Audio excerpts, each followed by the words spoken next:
সময়ের কথা। এক গাঁয়ে রঘু নামে এক গরিব কৃষক থাকত। ছোট্ট কুঁড়ে ঘর, সামান্য জমি, আর বউ ছেলের মুখে দুবেলা ভাত তুলতেই তার নাভিশ্বাস উঠত। রঘুর একটা মাত্র মুরগি ছিল, সাদা হলুদ মেশানো পালক, গোল গোল চোখ। গাঁয়ের সবাই বলতো, রে রঘু, তোর মুরগিটা কিন্তু বেশ টানাটানি, দেখে ভালো করে রাখিস। রঘুও মুরগিটাকে খুব যত্ন করত। কখনো ভাতের উচ্ছিষ্ট, কখনো ভাঙা চাল, কখনো একটু ধান যা পারত তাই খাওয়াত। মুরগিটা প্রতিদিনই একটা করে ডিম পাড়ত। রঘু সেই ডিম বাজারে বিক্রি করে লবণ তেল আর ছেলের জন্য একটু গুড় কিনে ঘুম থেকে উঠে দেখল মুরগিটার বাসায় ডিমটা কেমন যেন আলাদা লাগছে। তুলে দেখে অবাক, ডিমটা একদম সোনার মতো ঝলমল করছে। রঘু ভাবল, নাকি চোখের ভুল দেখছি। সে ডিমটা নিয়ে দৌড়ে বাজারে গেল। স্বর্ণকার ডেকে বলল, দেখ ভাই, এটা কি সত্যিই সোনার ডিম?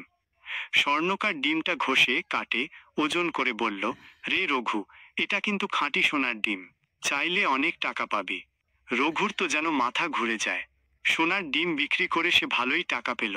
বাড়ি ফিরে বউকে বলল, দেখেছিস, আমাদের ভাগ্য বদলাতে চলেছে। এরপর থেকে মাঝে মাঝে মুরগিটা এমনই সোনার ডিম পাড়তে লাগলো। রঘু একটু একটু করে ঋণ শোধ করলো, ঘরের চাল মেরামত করলো, ছেলের নতুন কাপড় কিনলো। গল্পতে জানে কই। ধীরে ধীরে রঘুর মনে লোভ ঢুকে গেল। সে ভাবতে লাগলো, যদি মুরগিটার পেটে আরো অনেক সোনার ডিম থাকে, একবারই সব বের করে নিলে তো আমি এক লাফে ধনী হয়ে যাব। বউ তাকে বারবার বলল, ওগো, যা আছে তাই নিয়ে খুশি থাকো, মুরগিটাকে কষ্ট দিও না। কিন্তু রঘু তখন আর কারো কথা শুনল না। লোভ তাকে অন্ধ করে দিল। এক রাতে সবাই যখন ঘুমিয়ে পড়েছে, রঘু চুপচাপ মুরগিটাকে ধরে আনল।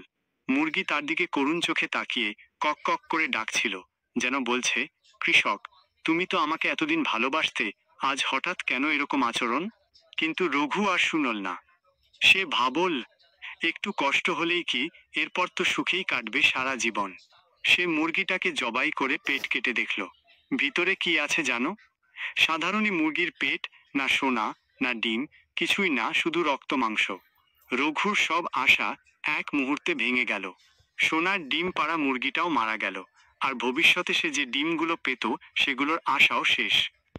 গল্প। নতুন করে সোনার ডিম আর পাওয়া গেল না, কারণ মুরগি তো আর বেঁচে নেই। রঘু হাহাকার করে কাঁদতে লাগলো, হায় রে আমার লোভ, যেটুকু ছিল সেটুকুও নষ্ট করে দিলাম।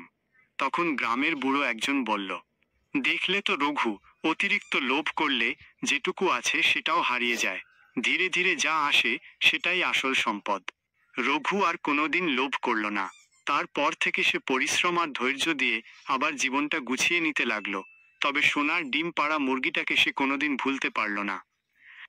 গল্পটি এখন সম্পূর্ণ হলো।